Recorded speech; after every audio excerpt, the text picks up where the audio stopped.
Fall colors are at their peak today. They are really popping out in the Smokies, as you can see, and the changing leaves are bringing huge crowds of people to the national park. That's hard to top.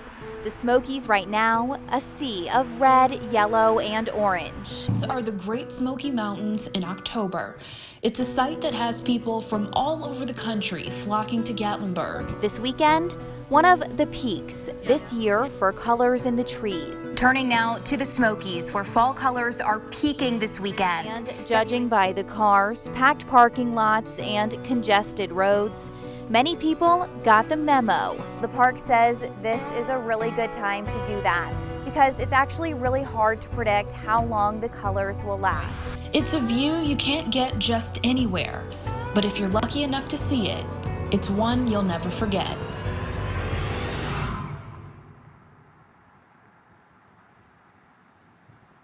Normally in this type of video from us, you don't hear much from me. I prefer to let the beauty of this awesome place speak for itself. However, I felt compelled to speak on our experience over the last few weeks filming the fall color. It was like driving and walking through a storybook. I cannot pull, from recent memory at least, a year where the reds and oranges were as vibrant as this year. Filming the leaves this year has been something of a spiritual experience, rivaled by very few other filming sessions, namely the active snowfall in Gatlinburg and Newfound Gap last year. I am truly grateful to have the life circumstances that have not only allowed us to live a life among such beauty, but to have a business that affords us the freedom and time to film it and present it to others. I remember trips here as a child, the excitement, the anticipation, the joy. I remember leaving at the end of our vacation. It felt like driving away from my home. I think some of you may be able to relate that a part of you remains in these ancient hills no matter where you are in the world. And hopefully, no matter where you are, the content we create help you to be here, even if only in your mind's eye. Okay, I'll let you go now. After all, the mountains are calling.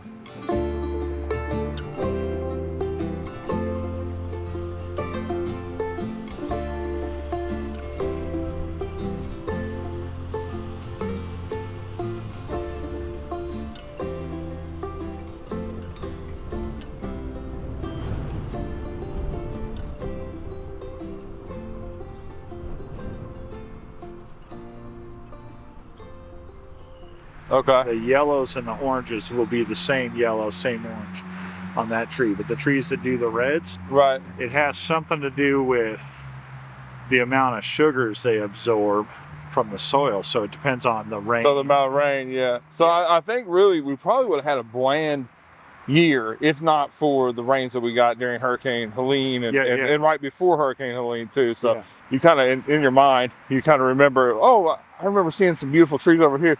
I'm seeing red in places that I don't remember seeing it in years past. So really nice. So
What are you biting for?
here in the Great Smokies, we have come together to dedicate these mountains and streams and forests, the thousands of them, to the service of the millions of American people.